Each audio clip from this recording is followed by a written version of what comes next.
Bonsoir, bienvenue sur cette chaîne, que le Seigneur Jésus-Christ vous comble toutes ses grâces et vous donne vraiment la force, le courage, l'endurance nécessaire pour demeurer enraciné, fondé en lui, jusqu'à ce qu'il vienne vous chercher dans sa gloire lors de son retour glorieux, que nous attendons tous avec beaucoup de patience, c'est sûr, et aussi avec beaucoup de joie, car nous savons que ce grand jour qui arrive à grands pas sera un jour glorieux pour tous ceux et toutes celles qui ont marché vraiment dans les voies du Seigneur et qui ont obéi à sa sainte parole.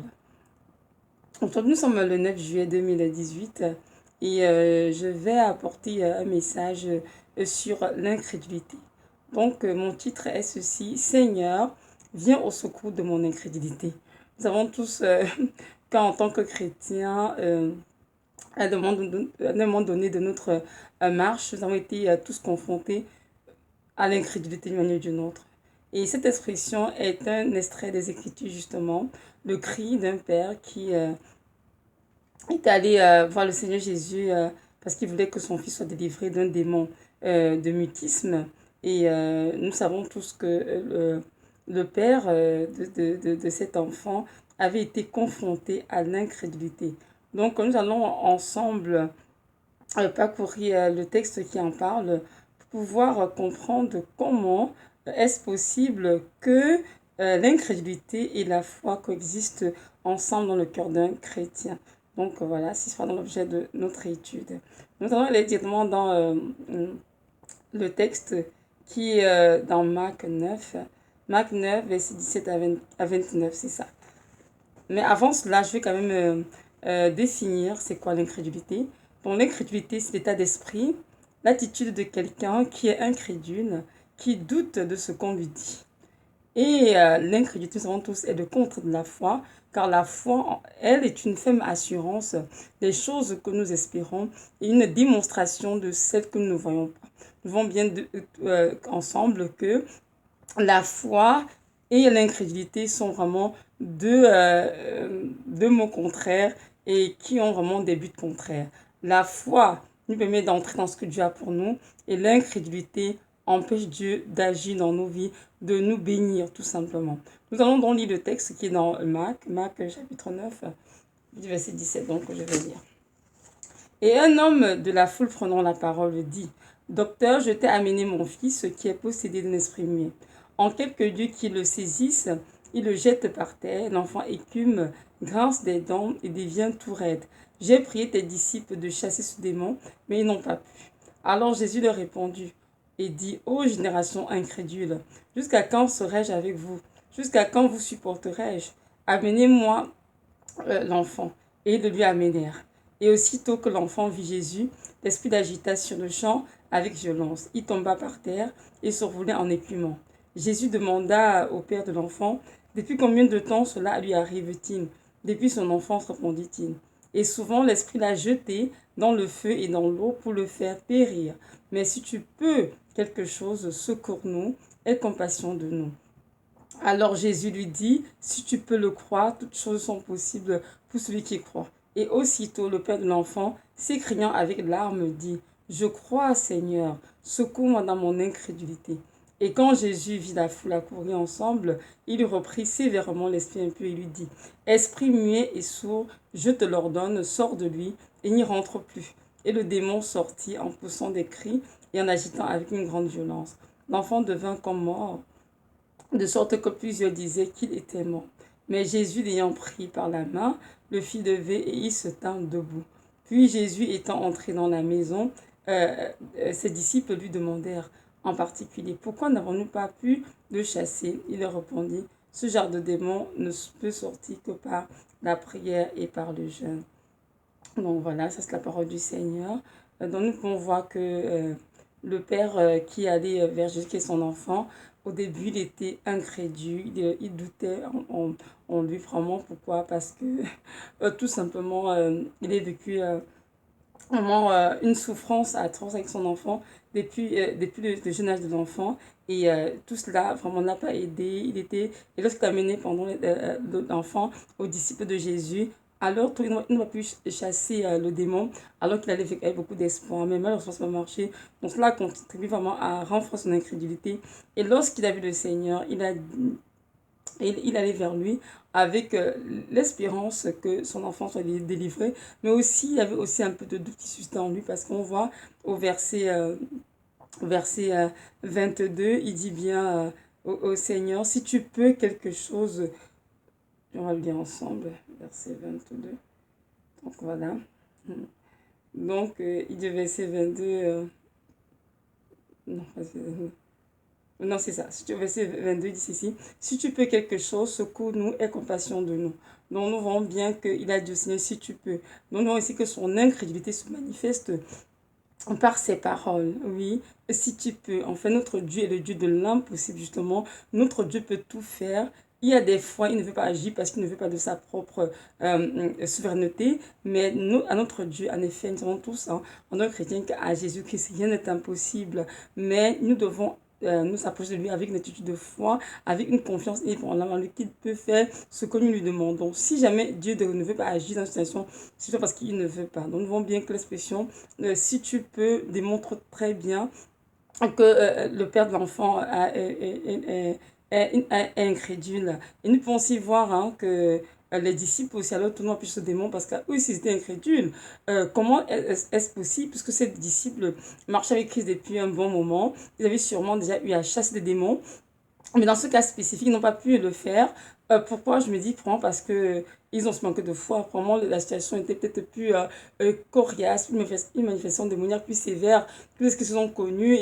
On a décrit ici, hein, l'enfant écumait, se jetait par terre, l'espèce avec violence et tout. Donc, peut-être tout cela a contribué vraiment aussi à rendre les disciples incrédules. Ils se sont dit, écoute, est-ce qu'on va y arriver? Parce que ce cas est peut-être un peu plus difficile que les autres cas. Mais en fait, Dieu nous montre ici que peu importe les situations de la vie que nous pouvons traverser, peu importe les cas auxquels nous pouvons faire face dans la vie, que ce soit des cas de maladie, de possession démoniaque, peu importe ce que c'est, nous devons comprendre que le même Dieu n'a pas changé, il est le même hier.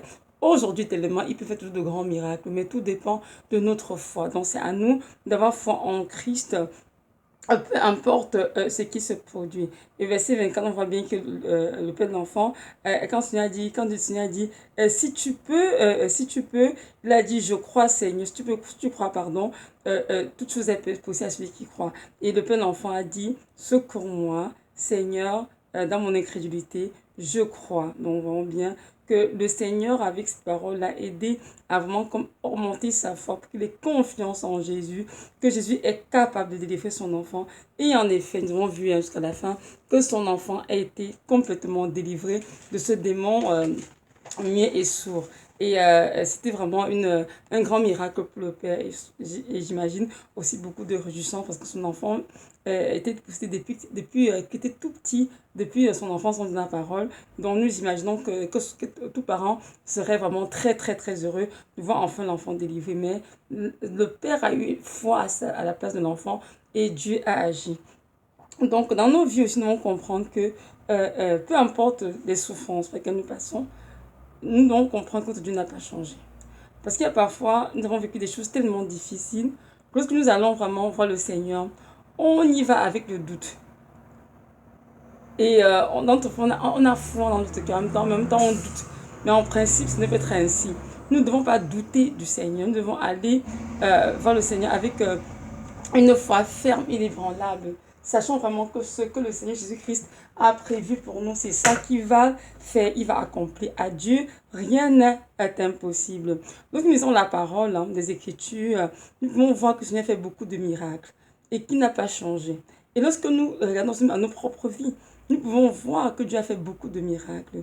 Et tous ces miracles qu'il a fait le passé, c'est pour fortifier notre foi, pour que nous comprenions à chaque fois que nous sommes dans une situation difficile, que notre Dieu n'a pas changé, qu'il est le même hier, aujourd'hui, tellement. Le même Dieu qui t'a guéri il y a 10 ans, le même Dieu qui t'a guéri encore aujourd'hui. Le même Dieu qui a pourvu tes besoins il y a 5 ans, le même Dieu qui veut le faire aujourd'hui. Il n'a pas changé.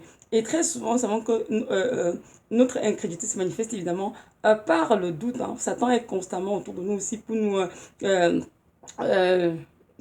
infecte nos pensées avec des expressions comme quoi Jésus ne t'aime pas, il ne fera rien cette fois-ci, tu vas attendre longtemps, tu n'auras rien, il ne faut pas espérer. Et très souvent, nous avons ces mensonges, hein, et on finit par se retrouver à douter du Seigneur.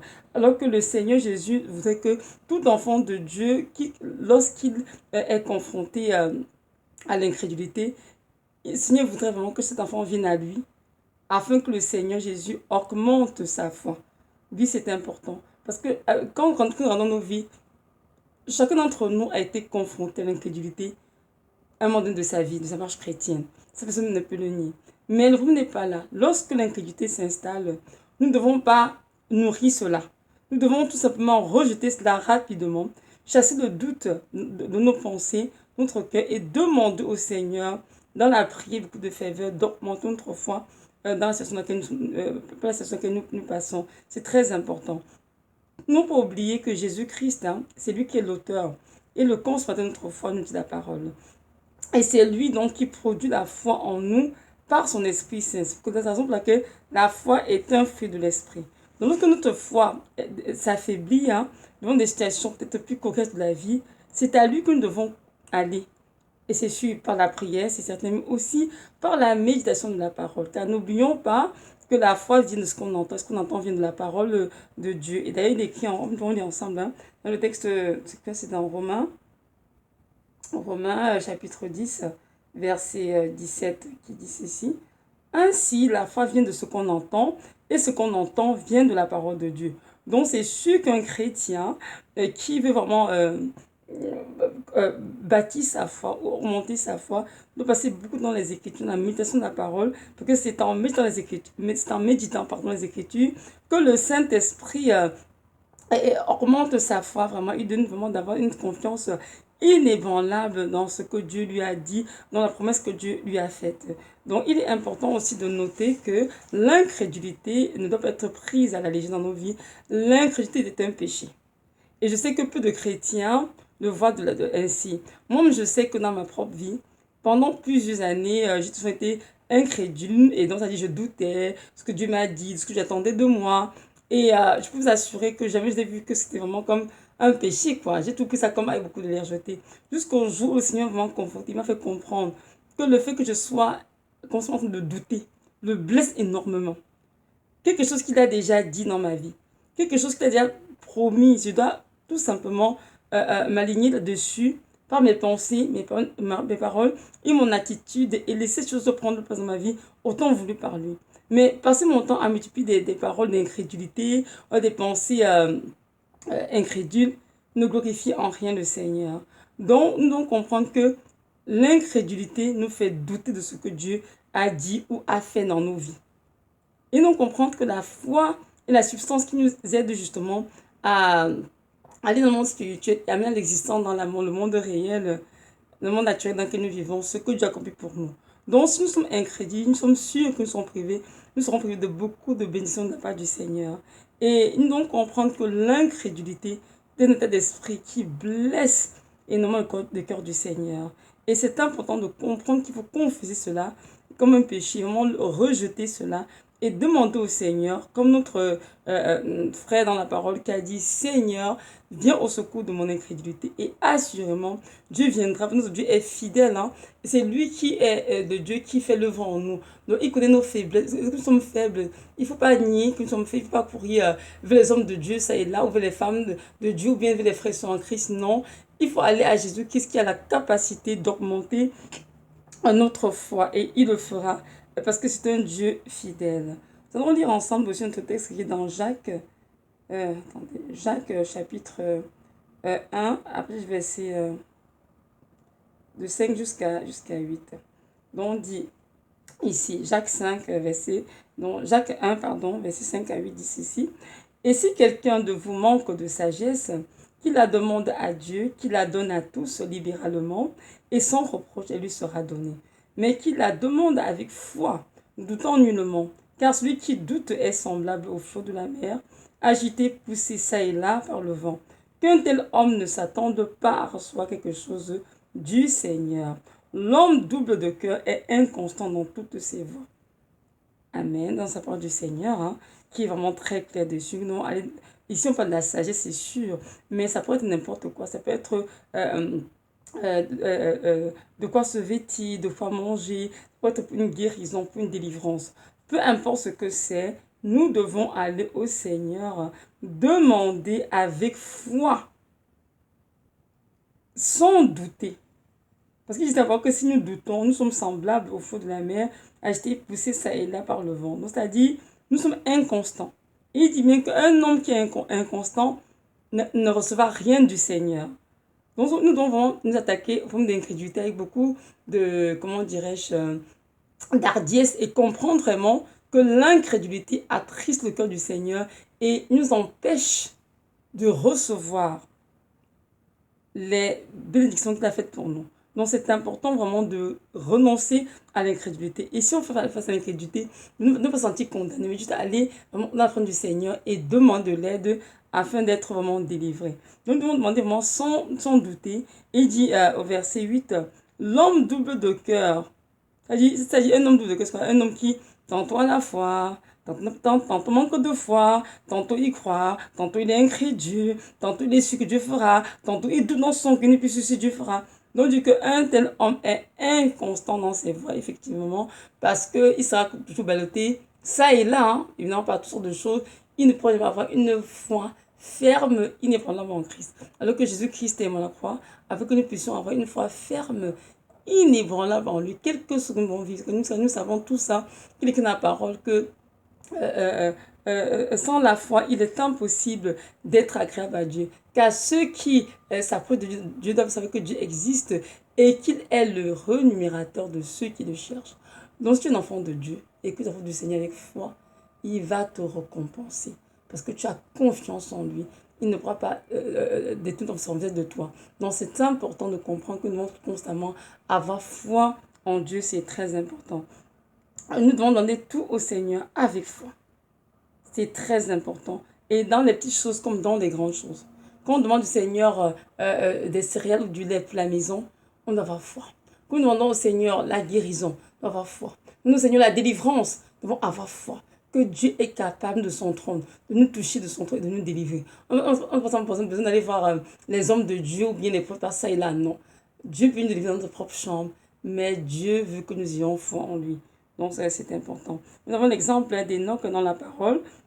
On dit que Enoch est le septième homme qui a vécu après Adam. On dit qu'il a marché avec Dieu. Mais avant qu'il ne soit enlevé par le Seigneur, il a reçu le témoignage d'être agréable à Dieu. Pourquoi?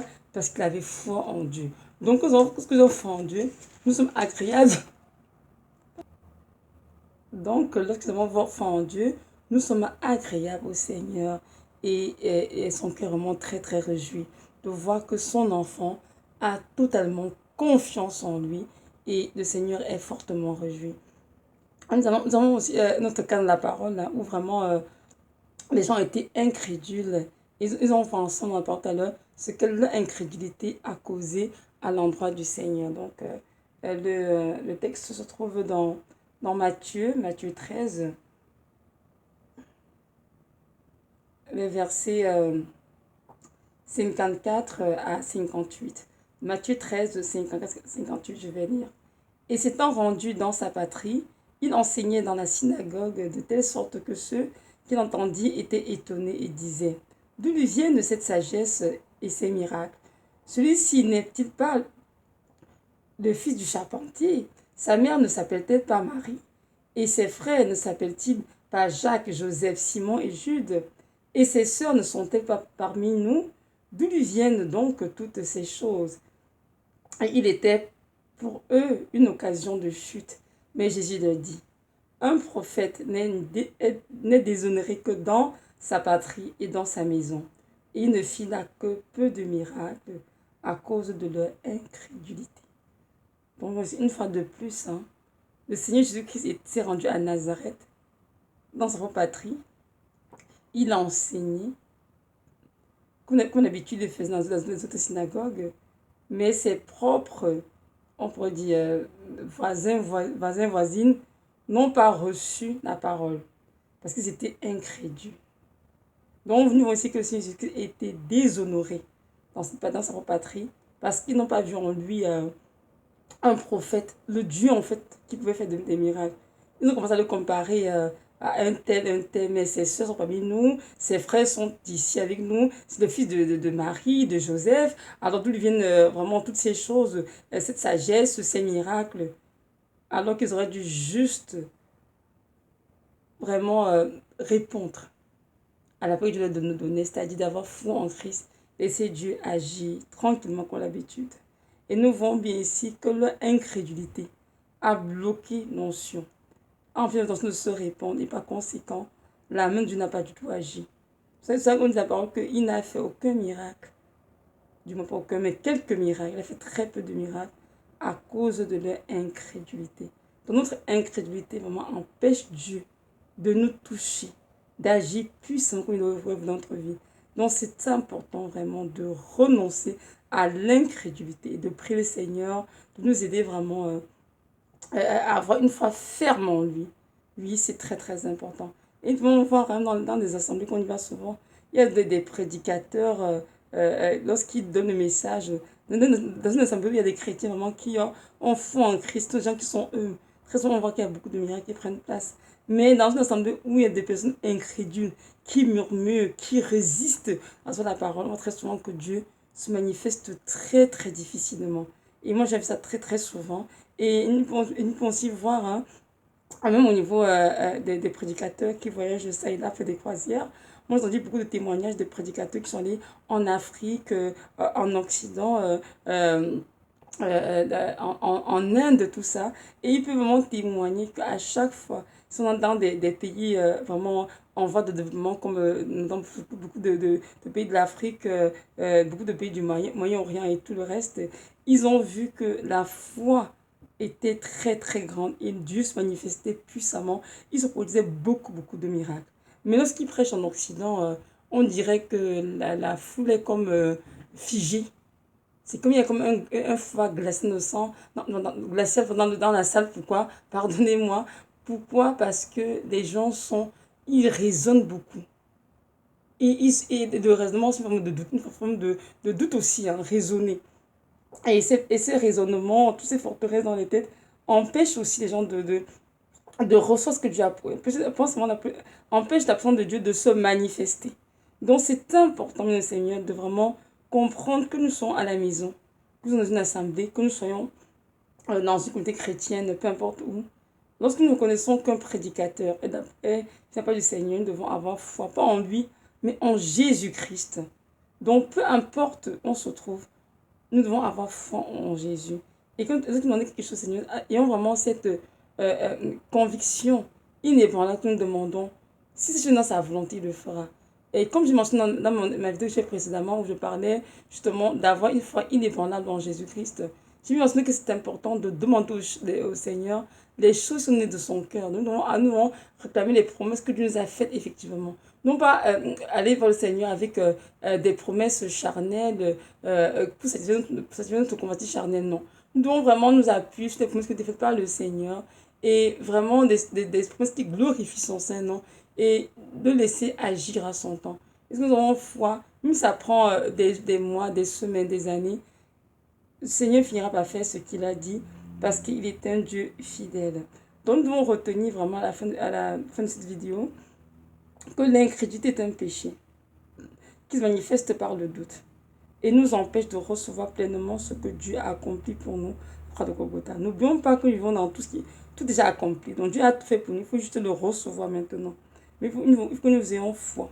Nous devons avoir une foi ferme en Jésus-Christ de Nazareth et ne pas douter de lui, ni de son amour, ni de sa présence dans nos vies, ni de sa parole, mais être fortifié par la foi et avoir vraiment la ferme conviction que ce qu'il promet, assurément, il accomplira, mais en son temps.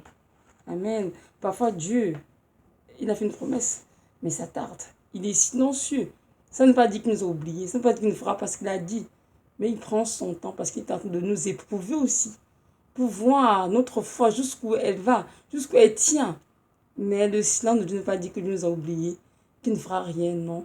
Même dans le silence, restons fermes en Jésus, accrochons-nous à lui, demeurons vraiment fermes dans la foi que nous professons, quelles que soient les circonstances, quelles que soient les situations. Et nous devons nous rappeler toujours que Jésus-Christ revient bientôt. Et que nous devons être prêts. Et que nous devons demeurer dans la foi. Hein. Oh oui, c'est très important. Parce qu'il y a en ce moment, il y a tant de choses qui se passent dans le monde entier. Il y a des chrétiens qui vont perdre la foi. Ah, tellement de tristesse, tellement de la famine, des calamités. Il y a tellement de choses qui se passent qui peuvent même toucher la foi des chrétiens. Dans la foi il y a beaucoup d'attaques démoniaques. L'ennemi est déchaîné vraiment à pouvoir cribler les enfants de Dieu avec de toutes sortes de balles. Mais c'est à nous de dire, Seigneur, peu importe nos souffrances, peu importe ce que nous pouvons voir, ou même vivre ou même entendre, Seigneur, nous allons demeurer ferme en toi, avoir fort en toi, Seigneur, que tu nous as promis dans Matthieu 28, que tu ne nous abandonneras jamais. Et tu es avec nous tous les jours de notre vie, Seigneur. Nous croyons que tu es là, que nous le ressentions ou pas, que nous ne devons pas, Seigneur. Nous savons que tu es là, tu es avec nous, Seigneur, que tu as fait cette promesse qu'un jour, tu vas nous chercher pour nous ramener auprès de toi au ciel. Donc, c'est ça, donc vraiment, donc nous préparer, nous sanctifier, ôter de nos vies toutes les abominations que Jésus n'aime pas. Nous devons vraiment confesser tous les péchés qui sont cachés. Nous, Saint-Esprit, nous révéler tout ce qui doit être confessé, déconfessé vraiment. Et vraiment renoncer au monde. Nous, tester du monde, il est attaché fermement à Christ, sachant que Jésus-Christ, Jésus, une église pure, hein, une église vraiment sans ride, sans tache, une épouse qui l'aime et qui est attachée à lui. Une épouse qui a une intimité avec lui. C'est cette épouse que Jésus recherche. Et donc, c'est important, frères dans la foi, de vraiment nous préoccuper de notre relation Seigneur, de rester moi dans la parole, dans sa présence, et de le servir, de lui obéir en tout temps, en tout lieu, sachant que notre récompense, elle sera grande dans les cieux. Et nous devons nous préparer, sachant qu'il a dit qu'on ne sait pas ni le jour ni l'heure à laquelle il viendra, mais nous savons qu'il vient bientôt. Donc, c'est temps pour être prêts tous les jours qui viennent aujourd'hui ou demain, que nous soyons prêts pour aller aussi avec lui. Et ça, c'est très important. Une fois, tu vas s'endormir et après, surtout à la fin, comme les vierges folles qui se sont endormies ou elles sont mal préparées et que ce qui est revenu, malheureusement, n'était pas prêt. Non, il faut se préparer. On a besoin d'être prêt parce que Jésus revient bientôt. Et le jour de sa venue sera un jour glorieux, vraiment un jour d'allégresse pour tous les chrétiens, c'est sûr, qui se sont sanctifiés, qui sont préparés pour les noces de l'agneau. Mais ce sera un jour de tristesse, de chagrin, de pleurs vraiment pour tous ceux et toutes celles qui vont rester en arrière. Parce qu'après l'enlèvement, il y aura des catastrophes terribles. La terre sera déchirée, on sera déchaîné pour détruire les hommes. Et ce ne sera pas un temps facile pour personne, non du tout. Donc c'est important vraiment de chercher à entrer dans le royaume des cieux. Et maintenant, si tu m'as écouté et que tu as entendu l'évangile d'être prêché depuis fort longtemps, j'aimerais savoir pourquoi est-ce que tu es incrédule. Pourquoi refuses-tu de donner ta vie au Seigneur? Aujourd'hui, cette vidéo vraiment t'encourager à faire ce pas de foi et à donner ta vie au Seigneur. Jésus de Nazareth. Je veux que tu saches que ce Dieu qui t'a créé est l'unique, le véritable Dieu, qui donne la vie éternelle gratuitement à ceux qui le cherchent. Donc, j'aimerais vraiment te demander d'arrêter d'être incrédule, mais de croire que Jésus-Christ existe véritablement et qu'il est le renumérateur de ceux qui le cherchent. Donc, vraiment, je t'en prie, confesse tes péchés de vie, repente de tous ces péchés et ouvre ton cœur afin que tu sois ton Seigneur et ton Sauveur. Donc voilà, c'était ça la vidéo. Merci de m'avoir écouté. Que Jésus-Christ nous bénisse tous et que nous sachions qu'il nous aime tendrement et qu'il est là pour nous aider, pour nous soutenir. Alors qu'il nous demande cette grâce d'avoir une foi ferme, inébranlable en lui et que nous sachions qu'un jour, nous le verrons dans toute sa gloire. Amen.